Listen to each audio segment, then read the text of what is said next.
इस्लामाबाद के इंतजामी ढांचे में बड़ी तब्दीली का फैसला, अलग असम्बली कायम करने की तजवीज। वफाकी दारुल हुकूमत इस्लामाबाद के इंतजामी ढांचे में बड़ी तब्दीली लाने का फैसला कर लिया गया है, जिसके तहत इस्लामाबाद के लिए अलग असम्बली हुकूमती निजाम कायम करने की तजवीज तैयार कर ली गई है।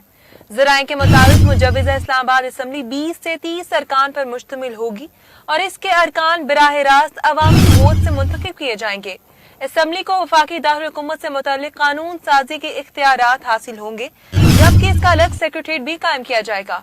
जराए का कहना है कि मुजव्विज़ा निजाम के तहत इस्लामाबाद का अलग चीफ एग्जीक्यूटिव होगा जो इंतजामी अमूर की निगरानी करेगा। इस्लामाबाद की तरक्की, बल्दियाती और इंतजामी मामला बशमूल CDA से मुतल्लिक अमूर असम्बली के जरिए चलाए जाएंगे। जराए के मुताबिक इस हवाले से कायम कमेटी ने अपनी सिफारिशात मुरतब कर ली है। कमेटी में वफाकी वजीर मनसूबा बंदी एहसन इकबाल, वजीर आजम के मशीर राना सनाउल्लाह, तारिक फजल चौधरी और मुस्तक मलिक शामिल थे। जराए का मजीद कहना है कि मुजव्विज़ा इस्लाहात की वजीर आजम से मंजूरी के बाद पार्लियामेंट में कानून साजी की जाएगी, जिसके बाद इस्लामाबाद के लिए नए इंतजामी हुकूमती ढांचे के कयाम की राह हमवार होगी।